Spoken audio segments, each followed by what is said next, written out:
दुनिया एक अजीब और अनोखी जगह है जहां इंसान 25 साल की उम्र के बाद शारीरिक रूप से जवान रहते हैं, लेकिन उनकी जिंदगी का हिसाब एक घड़ी पर चलता है।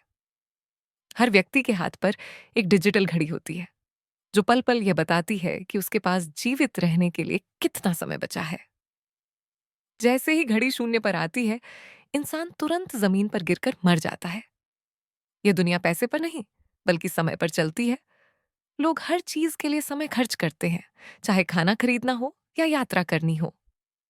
गरीब लोग केवल अपनी बचे रहने के लिए कुछ घंटे कमाते हैं, जबकि अमीर लोग सैकड़ों साल तक जीने के लिए समय जमा कर लेते हैं और लगभग अमर हो जाते हैं। एक युवा विलियम अपनी छोटी सी जिंदगी जी रहा है। वह मेहनत करता है, अपने और अपनी मां की बचे रहने के लिए हर दिन समय कमाता है। उसकी घड़ी पर केवल कुछ ही दिन बचे हैं और हर पल मौत के करीब है। एक दिन विलियम एक इलाके में होता है जहां कुछ लोग हेनरी नामक युवा पर हमला करने लगते हैं, क्योंकि हेनरी के पास काफी समय है। हेनरी, जो खुद भी युवा है, अपनी जिंदगी के कुछ पल विलियम को दे देता है ताकि वह जीवित रह सके। इस पल के बाद विलियम के पास सैकड़ों साल का समय आ जाता है और वह जीने के योग्य हो जाता है। हेनरी अपनी जान की कुर्बानी देते हुए मौत को गले लगाता है और अपनी घड़ी को शून्य पर आने देता है।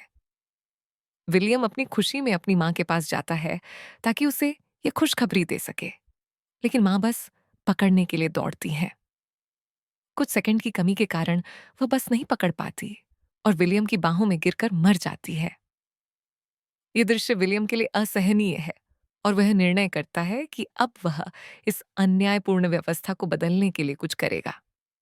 विलियम न्यू ग्रीनविच के इलाके की ओर चल पड़ता है, जहां लोग खुशहाल और अमर दिखाई देते हैं। यहाँ हर तरफ धन और विलासिता है।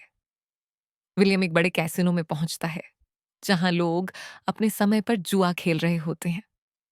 विलियम अपनी पूरी हिम्मत और समय दांव पर लगाकर खेलता है और जीत जाता है। ये जीत उसे एक अमीर लड़की के सामने ले आती है, जो उसकी निडरता और बुद्धिमानी से प्रभावित हो जाती है। लड़की उसे अपने पिता की पार्टी में ले जाती है। पार्टी में समय के रखवाले विलियम को पकड़ लेते हैं और आरोप लगाते हैं कि उसने किसी का समय चुराकर हत्या की है। उसकी घड़ी से लगभग सारा समय छीन लिया जाता है और उसके पास केवल कुछ घंटे बचते हैं। लेकिन विलियम अपनी चतुराई से बच निकलता है और लड़की को लेकर गरीब इलाके में लौट आता है। शुरुआत में लड़की उसे दुश्मन समझती है, लेकिन जब वह गरीबी और लोगों की असली समस्याएं देखती है, तो उसका दिल विलियम की ओर झुक जाता है। विलियम और लड़की निर्णय लेते हैं कि वे अमीरों के टाइम बैंकों से समय चोरी करके गरीबों में बांटेंगे। वे खतरनाक योजनाएं बनाते हैं, छापे मारते हैं, लाखों साल का समय गरीबों में वितरित करते हैं। लोग पहली बार अपनी घड़ियों पर दिनों और हफ्तों का समय देखकर खुश हो जाते हैं। अब उन्हें अपनी बचे रहने के लिए दौड़ने की जरूरत नहीं, बल्कि वे स्वतंत्र और खुशहाल जीवन जी सकते हैं। लेकिन इस दौरान एक खतरनाक समूह उनका पीछा करता है। समूह का सरदार विलियम को चुनौती देता है कि वह समय की लड़ाई में उसका सामना करे। दोनों की घड़ियां आपस में जुड़ जाती हैं और पल पल एक दूसरे का समय घटता है। सरदार लगभग जीत ही रहा होता है, लेकिन विलियम अपने दिवंगत पिता की सिखाई हुई चाल का इस्तेमाल करके उसे हरा देता है। सरदार की घड़ी शून्य पर आ जाती है और वह मर जाता है।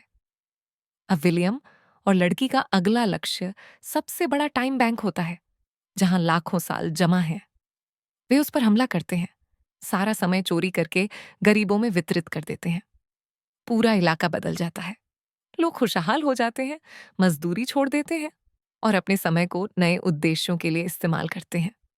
समय के रखवाले उनका पीछा करते रहते हैं, लेकिन उनका प्रमुख खुद इतना समय नहीं बचा पाता और घड़ी शून्य पर आ जाती है।